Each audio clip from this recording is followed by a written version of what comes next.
जमीन से जुड़ी खबरें देश की धड़कन के साथ। यह है माटी की आवाज न्यूज, जहां बोलती है माटी, गूंजती है सच्चाई। देश भर की बड़ी खबरें साफ, सटीक और निष्पक्ष, अभी और यही। नमस्कार, आप देख रहे हैं माटी की आवाज न्यूज और मैं हूं आपके साथ ज्योतिका। चलिए नजर डालते हैं आज की बड़ी खबर पर।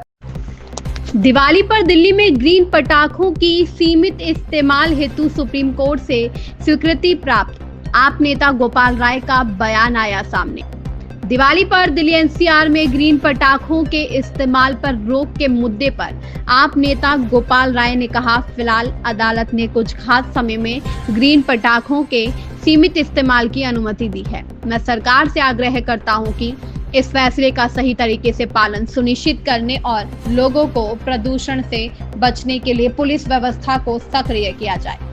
हालांकि वर्तमान सरकार ने अभी तक अपनी शीतकालीन कार्य योजना की घोषणा नहीं की है। ऐसे में सरकार को सावधानी पूर्वक और सक्रिय रूप से कार्य करना होगा, क्योंकि दिवाली के बाद प्रदूषण बढ़ने की आशंका है। अगर सरकार निष्क्रिय रही तो प्रदूषण को नियंत्रित करना बहुत चुनौतीपूर्ण होगा।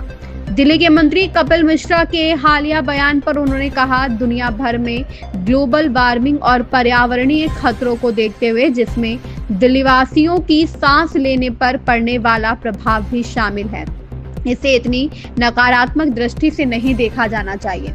दिल्ली के मंत्री कपिल मिश्रा के हालिया बयान पर वे कहते हैं, दुनिया भर में ग्लोबल वार्मिंग और पर्यावरणीय खतरों को देखते हुए, जिसमें दिल्लीवासियों की सांस लेने की क्षमता पर पड़ने वाला असर भी शामिल है, इस मुद्दे को इतनी संकीर्ण मानसिकता से नहीं देखा जाना चाहिए। अगर सुप्रीम कोर्ट ने कोई आदेश दिया है तो उसका सही ढंग से पालन जरूरी है। सवाल उठता है कि अगर ग्रीन पटाखे बनाए ही नहीं जाएं तो उनकी बिक्री कैसे हुई, और अगर हुई भी तो उनकी बिक्री एक खास समय तक कैसे सीमित रही। मैं सरकार से आग्रह करता हूं कि वह सिर्फ बयानबाजी करने के बजाय नीतियों को प्रभावी ढंग से लागू करने का ध्यान केंद्रित करें। सकती है, बस लिमिटेड टाइम दिया गया है। कैसे देखते हैं सुप्रीम कोर्ट के फैसले? देखिए, सुप्रीम कोर्ट हो या दिल्ली के लोग हो, सरकार हो, सबकी एक ही चिंता है कि प्रदूषण के स्तर को कैसे कम किया जाए। दिल्ली में बढ़ते प्रदूषण को देखते हुए 2018 में जो परंपरागत पटाखे थे उस पर प्रतिबंध लगा करके कोर्ट ने ग्रीन पटाखे की अनुमति दी थी।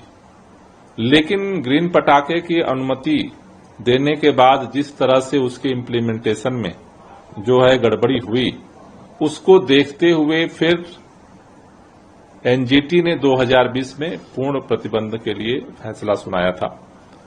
अब पुनः कोर्ट ने कहा है कि एक लिमिटेड समय में ग्रीन पटाखे जलाए जा सकते हैं।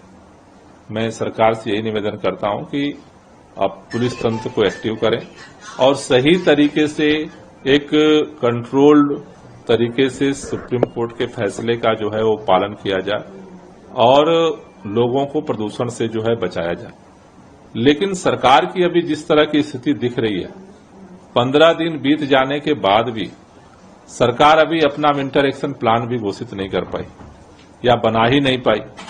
तो ऐसी स्थिति में सरकार को सक्रियता के साथ काम करना पड़ेगा, क्योंकि दिवाली के बाद प्रदूषण का स्तर तेजी से बढ़ेगा और सरकार इसी तरह सोती रही तो उसे कंट्रोल करना काफी कठिन होगा। सर, होता है कि केजरीवाल जी की जो सरकार थी वो हिंदू विरोधी है, वो नहीं चाहती थी कि दिवाली को इस तरीके से सेलिब्रेट किया जाए। कैसे देखते हैं बयान? देखिए, मेरे ख्याल से जो पूरे दुनिया के अंदर ग्लोबल वार्मिंग है, पूरे दुनिया के अंदर जो पर्यावरण पे संकट है, दिल्ली के लोगों के सांसों पे संकट है, मुझे लगता है कि इतनी छोटी दृष्टि से देखने की जरूरत नहीं है। और 2018 में भी ग्रीन पटाखे जले, 19 में भी जले। कोर्ट ने ही परंपरागत पटाखों पे बैन लगाया था, उसके बाद फिर अनुमति दी थी ग्रीन पटाखों की, फिर 2020 में फिर कोर्ट ने बैन लगाया। अभी अगर सुप्रीम कोर्ट ने दिया है तो इम्प्लीमेंटेशन उसमें बहुत महत्वपूर्ण रोल प्ले करता है और मुझे भरोसा है, क्योंकि सवाल इस पर भी है कि ग्रीन पटाखे बनाए नहीं गए तो वो बिकेंगे कैसे, और बिकेंगे तो उस टाइम बाउंड में रुकेंगे कैसे। इसलिए सरकार से निवेदन है, बयानबाजी की जगह इसके इम्प्लीमेंटेशन पर फोकस करें। आखिरी अगर आपने अभी तक चैनल को सब्सक्राइब नहीं किया है तो तुरंत कीजिए ताकि देश दुनिया की सच्ची और जमीनी खबरें आप तक सबसे पहले पहुंचे।